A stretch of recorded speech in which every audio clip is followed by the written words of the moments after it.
بسم اللہ الرحمن الرحیم لا اقسم بیوم القیامہ۔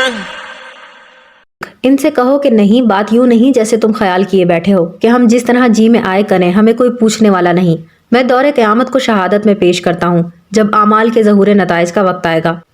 ولا اقسم بالنفس اللوامہ۔ اور اس شخص کو اس پر شاہد ٹھہراتا ہوں جو اپنی غلطی کے احساس سے نادم ہو کہ خدا کا قانون مکافات ایک حقیقت ثابتہ ہے۔ انسان کا ہر عمل ایک نتیجہ برآمد کرتا ہے، خواہ وہ اس دنیا میں اس کے سامنے آ جائے، خواہ مرنے کے بعد۔ أَيَحْسَبُ الْإِنسَانُ أَن لَّن نَّجْمَعَ عِظَامَهُ۔ کیا انسان اپنے دل میں یہ خیال کیے بیٹھا ہے کہ جب وہ مر مرا کر ختم ہو جائے گا تو دوبارہ زندہ نہیں ہوگا اور اس طرح وہ اپنے غلط اعمال کی پاداش سے بچ جائے گا؟ کیا وہ سمجھتا ہے کہ جس بنیاد پر زندگی کی عمارت استوار ہوتی ہے وہ موت سے منتشر ہو جاتی ہے اور پھر مجتمع نہیں ہو سکتی؟ یہ اس کا خام خیال ہے۔ بَلَىٰ قَادِرِينَ عَلَىٰ أَن نُّسَوِّيَ بَنَانَهُ۔ ہمارے لیے ایسا کرنا کیا دشوار ہے، ہم اس پر قادر ہیں کہ اس کے ان تمام قوا کو درست اور مکمل کر دیں جس سے اس کی زندگی قیام پذیر ہوتی ہے اور اسے دوسری چیزوں کے تصرف پر گرفت حاصل ہو جاتی ہے۔ بَلْ يُرِيدُ الْإِنسَانُ لِيَفْجُرَ أَمَامَهُ۔ اصل یہ ہے کہ انسان حیات اخروی سے اس لیے انکار نہیں کرتا کہ وہ اسے ناممکن سمجھتا ہے۔ حیات اخروی پر یقین کرنے کا لازمی نتیجہ یہ ہوتا ہے کہ انسان اپنا ایک ایک قدم احتیاط سے اٹھائے، اپنی ذمہ داریوں کا احساس کرتے ہوئے کوئی غلط کام نہ کرے۔ لیکن انسان ذمہ داری کا بوجھ اٹھانے سے جی چراتا ہے۔ وہ چاہتا ہے کہ جس طرح اس کی سابقہ زندگی یعنی جتنی زندگی وہ گزار چکا ہے غیر ذمہ دارانہ گزری ہے، اسی طرح باقی کی زندگی بھی بے راہ روی میں گزر جائے۔ اپنے غلط اعمال کے نتائج سے فرار کی خواہش لاشعوری طور پر حیات اخروی کے تصور اور امکان کی راہ میں حائل ہو جاتی ہے۔ يَسْأَلُ أَيَّانَ يَوْمُ الْقِيَامَةِ۔ اس لیے کہ جب اس سے قیامت کے متعلق کہا جاتا ہے تو اس کے دل میں جھٹ اعتراضات ابھرنے لگتے ہیں اور وہ پوچھتا ہے کہ یہ بتاؤ کہ قیامت کب آئے گی؟ یہ کس قدر خود فریبی ہے۔ کیا انسان اپنے اعمال کے نتائج سے اس لیے بچ جائے گا کہ وہ خدا کے قانون مکافات پر ایمان نہیں رکھتا؟ وہ ایمان رکھے یا نہ رکھے، وہ قانون اپنا کام کرتا جائے گا۔ مرنے کے بعد زندگی ہوگی اور اس کے اعمال کے نتائج اس کے سامنے آ کر رہیں گے، خواہ یہ اس حقیقت سے کتنا ہی انکار کیوں نہ کرے۔ فَإِذَا بَرِقَ الْبَصَرُ۔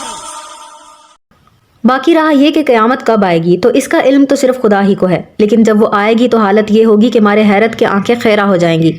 یاد رہے کہ ایک قیامت اس دنیا میں بھی سامنے آ جاتی ہے جب اعمال کے نتائج کا ظہور یہاں ہوتا ہے، اور ایک قیامت مرنے کے بعد واقع ہوتی ہے جس میں وہاں ظہور نتائج ہوتا ہے۔ یہاں کی قیامت بالعموم قوموں یا مختلف نظام حیات کے باہمی تصادم کی شکل میں سامنے آتی ہے۔ جب یہ تصادم یہاں ہوگا تو ان مخالفین کی نگاہیں خیرہ ہو جائیں گی۔ وَخَسَفَ الْقَمَرُ۔ اور چاند تاریک ہو جائے گا، جاہلیت عرب کا اقتدار ختم ہو جائے گا۔ وَجُمِعَ الشَّمْسُ وَالْقَمَرُ۔ چاند اور سورج اکٹھے ہو جائیں گے، عرب اور ایران کی قوتیں مل کر ایک ہو جائیں گی۔ يَقُولُ الْإِنسَانُ يَوْمَئِذٍ أَيْنَ الْمَفَرُّ۔ ظہور نتائج کے وقت خواہ وہ اس دنیا میں ہو یا آخرت میں، انسان انتہائی پریشانی کے عالم میں کہے گا کہ اب میں کدھر بھاگوں اور کہاں پناہ لوں؟ كَلَّا لَا وَزَرَ۔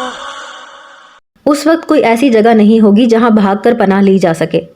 إِلَىٰ رَبِّكَ يَوْمَئِذٍ الْمُسْتَقَرُّ۔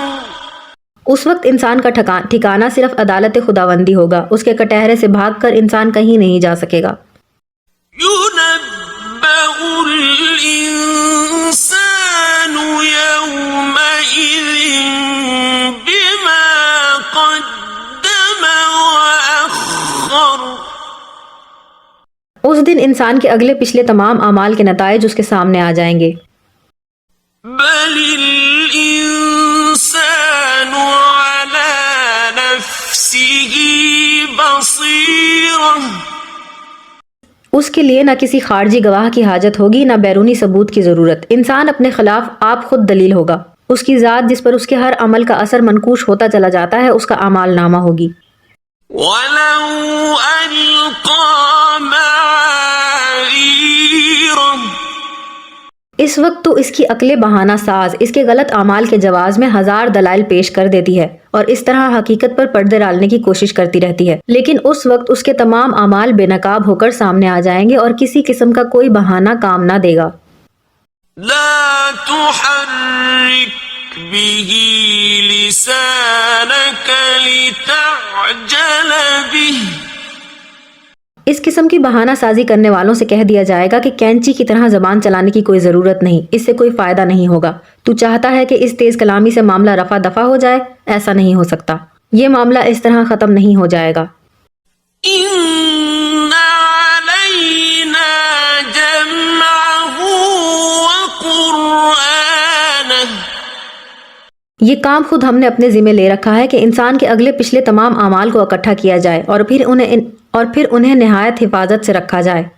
فإذا قرأناه فاتبع قرآنه سو اے انسان، جب ہم نے تیرے اعمال کو اس طرح جمع یعنی ثبت کر رکھا ہے تو تجھے اس طرح جمع شدہ کے پیچھے پیچھے چلنا ہوگا، یعنی جس طرف تمہارے اعمال کے نتائج لے جائیں تمہیں اسی طرف جانا ہوگا. ثم إن علينا بيانه اس طرح ہم تمہارے اعمال کے نتائج کو ظاہر کر کے تمہارے سامنے لے آئیں گے.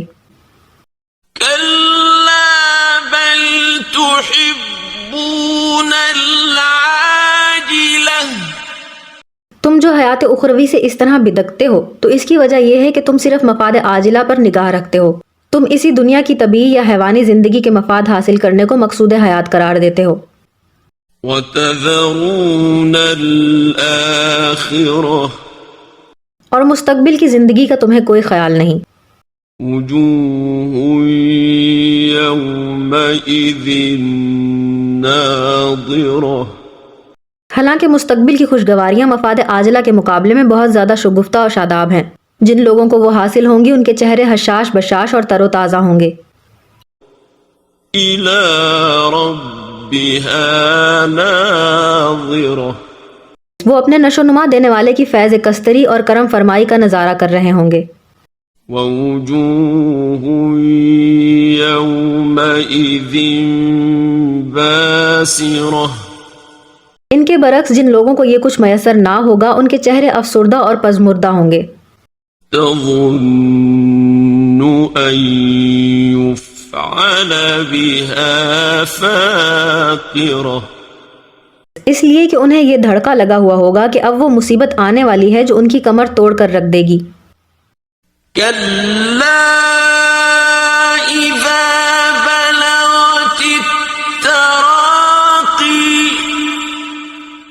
لہٰذا انہیں مستقبل کی زندگی کے متعلق ہرگز شک و شبہ نہیں کرنا چاہیے. حقیقت یہ ہے کہ جس وقت انسان سکرات موت کی ہچکیاں لیتا ہے اور سانس گلے میں اٹک جاتی ہے وقيل من راق اور ہر کہنے والا یہی کہتا ہے کہ اس وقت جو کچھ بھی بن پڑے کر لینا چاہیے. اگر دوا دارو سے فائدہ نہیں ہوتا تو کسی جھاڑ پھونک والے کو بلا لو، شاید وہی اس کی جان بچا سکے. وظن أنه الفراق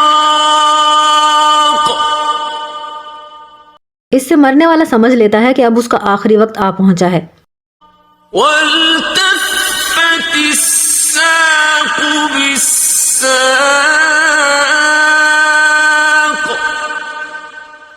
اس وقت اس کی اور اس کے پسماندگان کی سختیاں اور مصیبتیں تو بر تو جمع ہونا شروع ہو جاتی ہیں. ایک پر دوسری مصیبت چلی آتی ہے. إلى ربك يومئذ المساق اس وقت انسان کو ہر طرف سے ہٹا سمٹا کر عدالت خداوندی کی طرف ہانک کر لایا جاتا ہے. فلا صدق ولا صلى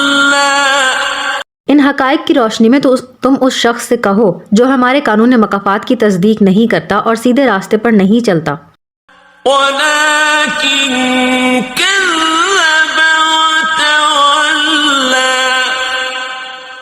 بلکہ اس کی تکذیب کرتا ہے اور اس سے گریز کی راہیں نکالتا ہے۔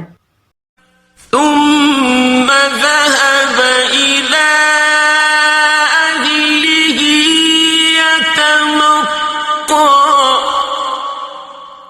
اور اپنی اس روش پر اتراتا ہوا اپنے رفقا کی طرف جاتا ہے۔ أولى لك فأولى کہ اے بدنصیب، تیرے لیے کس قدر بہتر تھا کہ تو قوانین خداوندی کا اتباع کرتا۔ ثم أولى لك فأولى اے کاش یہ بات تیری سمجھ میں آ جاتی کہ وہ روش تیرے حق میں کس قدر مفید تھی۔ أيحسب الإنسان أن يترك سدى انسان کی سب سے بڑی بھول یہ ہے کہ وہ سمجھتا ہے کہ نہ انسانی زندگی کا کوئی مقصد ہے، نہ اس کے سفر کی کوئی متعین منزل، نہ مقررہ راستہ، نہ راستے پر چلنے کے قواعد و ضوابط۔ اسے شتر بے مہار کی طرح چھوڑ دیا گیا ہے کہ وہ جس طرف جی میں آئے کرے اور جس طرف چاہے منہ اٹھا کر چل دے۔ اس تصور حیات کا نتیجہ یہ ہے کہ وہ طبیعی زندگی کی مفاد پرستیوں کا تانا بنتا رہتا ہے اور اس میں انسانی ذات کی نشو و نما کا بانا نہیں ڈالتا۔ اس طرح اس کی ساری زندگی بلا مقصد دوڑ دھوپ میں ضائع ہو جاتی ہے، حالانکہ زندگی مفاد عاجلہ کے تانے اور مستقبل کے بانے سے کپڑا بننے کا نام ہے۔ یا یوں کہیے کہ زندگی عبارت ہے دنیا کے تانے میں دین کا بانا ڈالنے سے۔ اگر دین اور دنیا، روح اور مادہ مستقل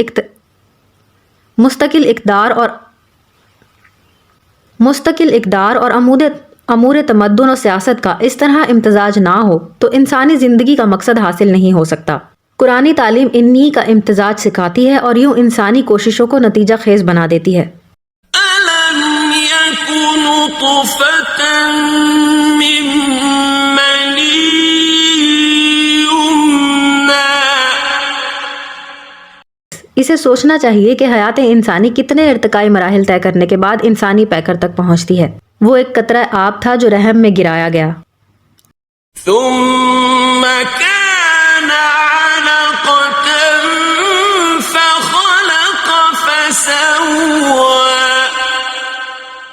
پھر اس نے رحم مادر میں ایک مولک شے کی سی شکل اختیار کر لی، پھر اس میں قسم قسم کے ترکیبی امتزاجات ہوئے اور ازاں بعد اس میں ٹھیک ٹھیک تناسب پیدا ہوا۔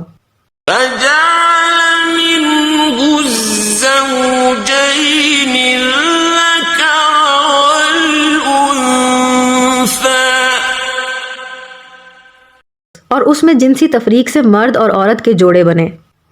أليس ذلك بقادر على أن يحيي الموتى کیا وہ خدا جو یہ کچھ کرتا ہے اس پر قادر نہیں کہ وہ مردوں کو زندہ کر سکے؟ جب مرنے کے بعد کی زندگی کو تسلیم کر لیا جائے تو پھر قانون مکافات اور وحی کے پروگرام پر ایمان لانا مشکل نہیں ہوتا۔ یہ اس تمام پروگرام کی بنیادی اینٹ ہے۔